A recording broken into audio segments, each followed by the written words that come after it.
कि 20,000 क्लासरूम बढ़ाए हैं। 20,000 क्लासरूम में तो मैं कहता हूँ हजारों स्कूल बन जाएंगे। एक स्कूल में अगर 20 भी हो गए तो 1,000 स्कूल तो होगी ना, होगी सीधे किसी से।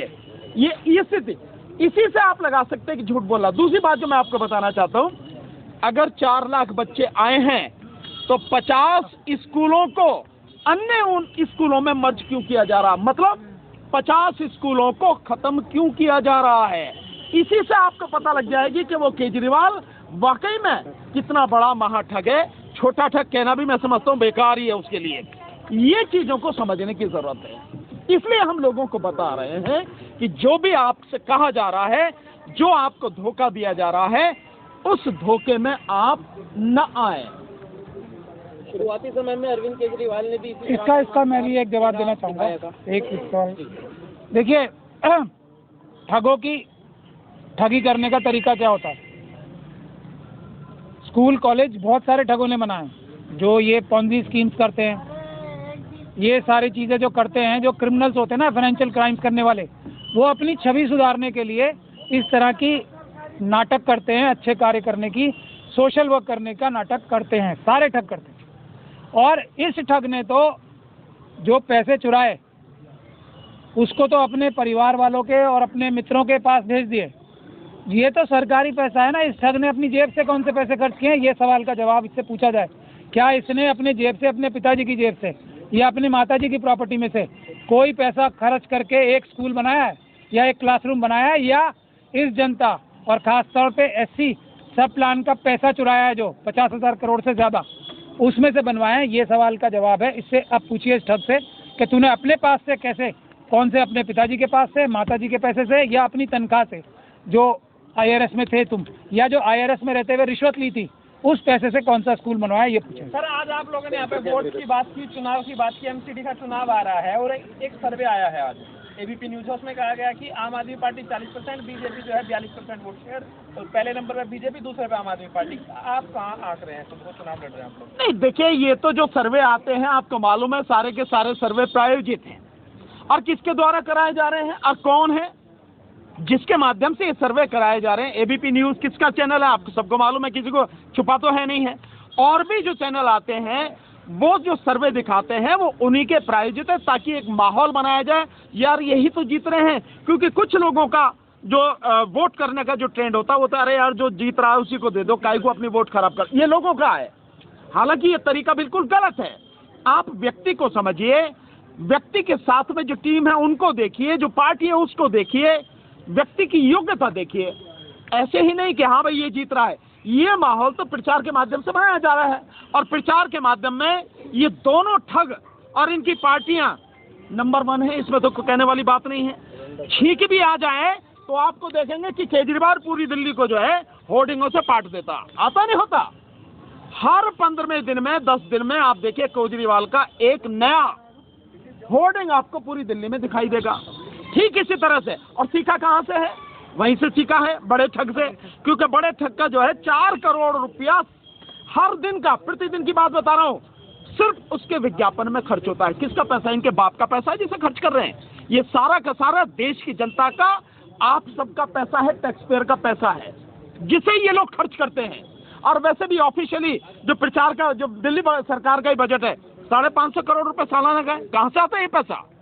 इस पैसे में कितने लोगों को नौकरी मिल सकती है, कितने लोगों को रोजगार मिल सकता है? तो ये जो सारी चीजें हैं केवल प्रचार है। मैं समझता हूं हम लोग निश्चित रूप से अगर इनकी तरह प्रचार की बात की जाए, हम वो पैसा नहीं खर्च कर सकते, पर हम अपनी मेहनत से रात दिन अपना काम करके, लोगों के साथ रह के, गली मोहल्लों में जाके, हर जगह जाके हम लोगों को समझा सकते हैं कि भाई वाकई में आपको किसको वोट देनी चाहिए, किस तरह से वोट देनी चाहिए, ताकि आपके हकों का रक्षा की जा सके। ये हमारा काम। मैं एक सवाल का जवाब मैं भी देना चाहता हूँ। देखिए 42 बड़ा होता है या 40? 42 बड़ा होता है ना, तो बड़े ठग के 42, छोटे ठग के 40। इसीलिए तो आज नामकरण हुआ है। हाँ। और भानु जी ने अभी मुझे याद दिलाया कि ये ठगाले जहाँ पे से नागपुर में इनका हेडक्वार्टर है, बड़े का और छोटे का दोनों का। तो ये जो ये सर्वे हुआ है ये भी एक ठगों की स्कीम है।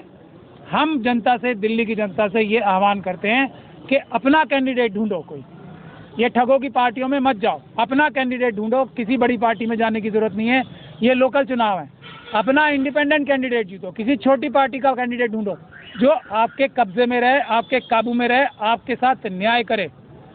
कम से कम इस चुनाव में तो ऐसा आदमी ढूंढो जो आपका अपना आदमी हो, किसी पार्टी द्वारा आपके ऊपर थोपा ना गया हो। अपने कैंडिडेट खुद चुनिए, आपने वोट देनी है, और कॉरपोरेशन में तो कम से कम अपने लोग जिता के भेजिए, ताकि एक नई प्रथा शुरू हो और उससे पूरे देश का समाधान होगा। इसलिए हम गुजारिश ये करते हैं कि हर एक चुनाव में, इस एमसीडी के चुनाव में अपना कैंडिडेट चुनें, इंडिपेंडेंट लड़वाएं उसे या किसी छोटी पार्टी से लड़वाएं, और इन बड़ी पार्टियों का पूरी तरीके से बहिष्कार करें। कितना मुश्किल होगा इस बार आप लोगों को इलेक्शन में, क्योंकि जब अरविंद केजरीवाल शुरुआती दौर पे आए थे तो उन्होंने भी अपने आप को एक आम जन कहा था, और आज अरविंद केजरीवाल की स्थिति आप लोग देख रहे हैं, तो कितना मुश्किल होने वाला है? हम लोग ठग हैं क्या? हम लोगों ने कुर्बानियां दी। अरविंद केजरीवाल ने कौन सी कुर्बानी दी थी? उसकी पहले की शक्ल और बाद की शक्ल देखिए, और हमारे लोगों की पहले चमकदार चेहरे देखिए, और अब जब हम 7 साल से संघर्ष कर रहे हैं तो हमारे चेहरे देखिए। इसी बात से पता लग जाता है अरविंद केजरीवाल ने और ये बड़े ठग की पार्टी ने हम लोगों को जान से मरवाने की कोशिश की, हम लोगों के ऊपर रेडें करवाई। और अरविंद केजरीवाल की जो ये ठग पार्टी है, उसने दिल्ली दंगों में, मैं साफ तौर पे बताना चाहता हूँ, जब जो सरकारी वकील हैं वो बड़े ठग की पार्टी वाले रखने के लिए हामी अरविंद केजरीवाल के वकीलों ने हाईकोर्ट में बढ़ी। जब हम मना कर रहे थे, हम इस बात के लिए लड़ रहे थे कि जो सरकारी वकील होते हैं, वो जो सरकारी वकील जिस अदालत के हैं वही रहने चाहिए। दिल्ली पुलिस को इस बात का मौका नहीं मिलना चाहिए कि वो अपने प्राइवेट वकील लें और उनको सरकारी वकील बनाएं। तो इसी अरविंद केजरीवाल के वकीलों ने इस बात के लिए हाँ की थी। तो दोनों ठग मिले हुए हैं, हम लोगों की कुर्बानियां हैं। इन लोगों की शक्लें देखिए आप, ये हजारों लाखों करोड़ रुपए दोनों चुरा चुके हैं देश के। इनकी शक्लें देखिए और हमारी शक्लें देखिए, हम लोगों की पहले की शक्लें देखिए और बाद की शक्लें देखिए। हम लोगों की जो हमारी जो एकदम चकाचौंध शक्लें थी वो अब मुरझा रही हैं, क्योंकि हम लड़ रहे हैं, संघर्ष कर रहे हैं, और इनकी चेहरे जो हैं चकाचौंध हो रहे हैं, क्योंकि ये हराम का पैसा खा रहे हैं। डब्ल्यूएस कोटे का सर जो 10% छोड़ने के लिए रखा सर, उसके बारे में आज सर कोर्ट का फैसला आया सर, इस बारे में आप बताइए। इस बारे में मैं सिर्फ इतना कहना चाहूँगा कि देखिए, जो मोदी जी ने कहा था कि हमने हिंदुओं को आरक्षण दिया है, आज सुप्रीम कोर्ट के फैसले ने मोदी जी की इस बात पे मोहर लगा दी है, और ये डेफिनेशन हिंदू कौन है हमारे देश में वो क्लियर कर दिया है। ब्राह्मण, क्षत्रिय और वैश्य, इन्हीं को सिर्फ ईडब्ल्यूएस कोटा मिल सकता है, और इन्हीं के लिए मोदी जी कह रहे थे कि हमने हिंदुओं के लिए कोटा या रिजर्वेशन की है। तो अब ये साफ हो गया है कि SC, ST, OBC और माइनॉरिटी के लोग के अलावा जो ये ब्राह्मण, क्षत्रिय, वैश्य हैं, यही हिंदू हैं, इसीलिए इनके लिए कोटा है। और एक दूसरी बात और आज सुप्रीम कोर्ट ने तय कर दी है कि 50% का जो गैर संवैधानिक होना, 50% से ज़्यादा रिजर्वेशन अब गैर संवैधानिक नहीं रहा है। इसलिए हम लोगों की डिमांड ये है कि अब जिसकी जितनी संख्या भारी उतनी उसकी हिस्सेदारी के हिसाब से 100% रिजर्वेशन देश में होनी चाहिए। इसके लिए हम बड़ा आंदोलन छेड़ेंगे, भानु जी और हम मिलके और ऋतु जी मिलके, और देश की सभी पार्टियों से जो बाबा साहब के आइडियोलॉजी पे चलती हैं, और जो हिंदू हैं, जो मनुवादी मानसिकता से आते हैं, ब्राह्मण, क्षत्रिय, वैश्य, उनको 10% दिए हैं, उनका 1.5% अभी भी बाकी है।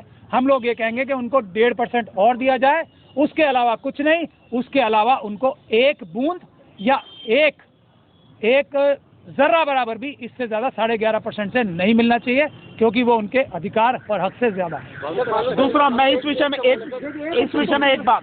में एक बात और मैं जोड़ना चाहूँगा।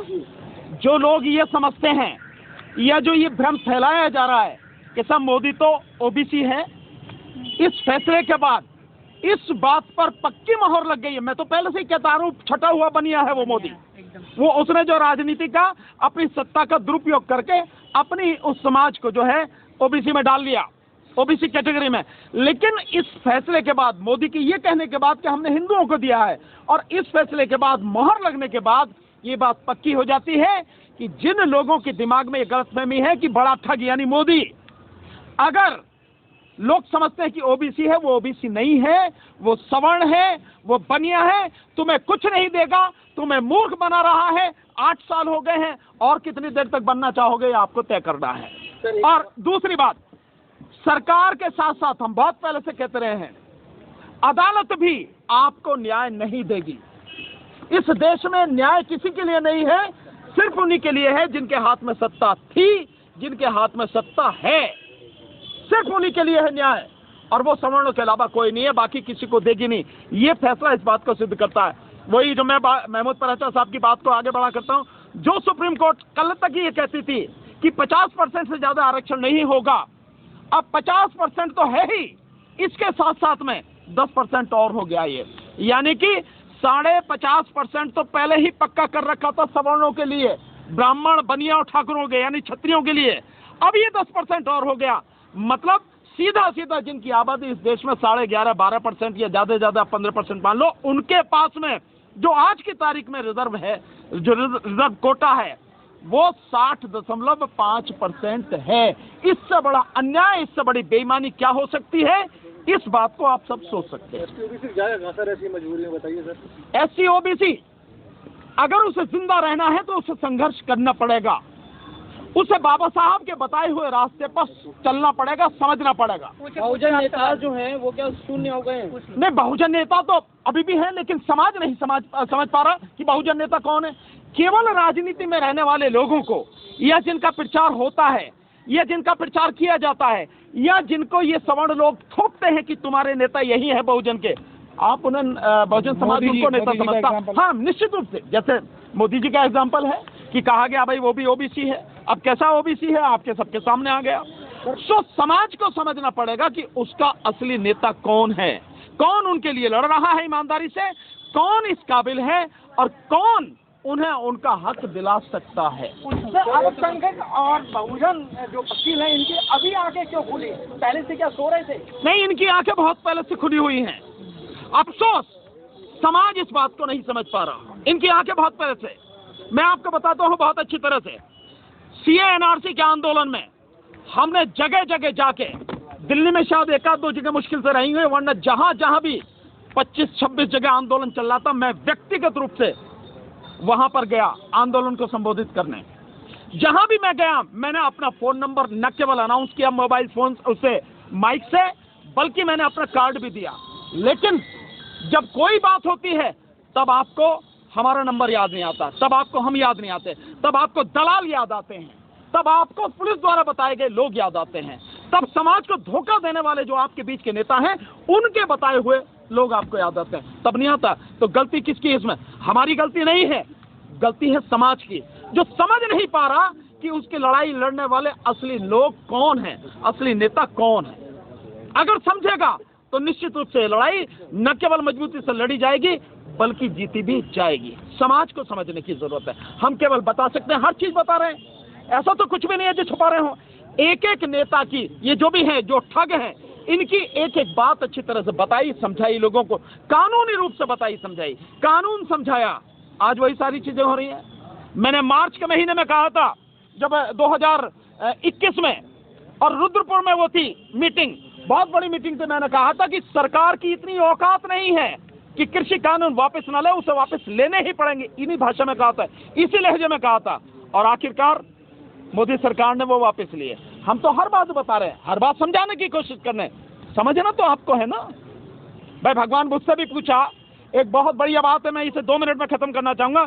एक जहाँ पे भगवान बुद्ध लोगों को शिक्षा दे रहे थे, वहां पे एक व्यक्ति कहता था, रोज आता था, उसने एक दिन समय देख के, जिस समय वो फुर्सत में थे, तो पूछा कि भगवान, मैं यहाँ आता हूँ, देखता हूँ, और आप जैसा गुणी व्यक्ति जिस तरह से सब लोगों को आप शिक्षा देते हैं, सो मैं देखता हूँ कुछ लोग तो वाकई में ऐसे हैं कि उनको ज्ञान मिल गया है इतने समझदार, लेकिन कुछ ऐसे अभी ढुलमुल से हैं, पर कुछ को तो ऐसा लगता है उनको कुछ ही समझ में नहीं है। मतलब ये सब कुछ क्यों है? प्लीज बात सुनिए, बीच में बोलने से पहले बात सुनिए आप, ठीक है? तो उन्होंने, भगवान बुद्ध ने समझाया, उन्होंने कहा कि आप कहाँ के रहने वाले हैं? तो उसने कहा कि मैं यहीं का। नहीं, यहाँ श्रावस्ती के तो नहीं है आप, श्रावस्ती की सभा की बात। उन्होंने कहा कि नहीं, मैं रहने वाला तो पटना का हूँ, मगध का हूँ, लेकिन यहाँ व्यापार करता हूँ। तो उन्होंने कहा कि आपसे कितने लोग मिले होंगे? तो मगध का रास्ता पूछा होगा, बता दिया आपने रास्ता? हाँ भगवान, इसमें छुपाने की क्या बात है, मैंने बता दिया। भाई 4 किलोमीटर सीधे चलो, फिर आगे जाके राइट को मोड़ो, 5 किलोमीटर वैसे चलना, फिर आगे जाना। मैं रास्ता बहुत अच्छी तरह से बता देता हूँ, उसमें छुपाने की क्या बात है। तो जितने लोगों को आपने रास्ता बताया सारे पहुंच गए होंगे मगध। कैसी बात कर रहे हैं भगवान, पहुंचेगा तो वही जो चलेगा। अरे यही बात तो मैं भी कह रहा हूं, मैं बता ही तो रहा हूं, रास्ता दिखा रहा हूं, लोगों को समझा रहा हूं, लेकिन मंजिल पर तो वही पहुंचेगा जो चलेगा। हम बता रहे हैं, समझा रहे हैं, चलना समाज को। ठीक है सर, थैंक यू।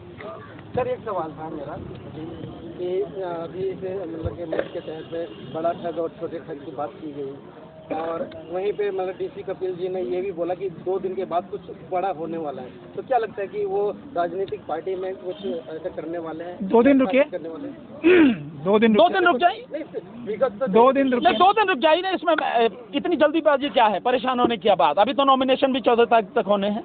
जब उन्होंने बोला है, उन्होंने ये नहीं बोला बड़ा होने वाला, उन्होंने ये कहा कि आपको बताया जाएगा, विचार करके क्या होने वाला है, आगे की रणनीति, आगे का फैसला कैसे होगा।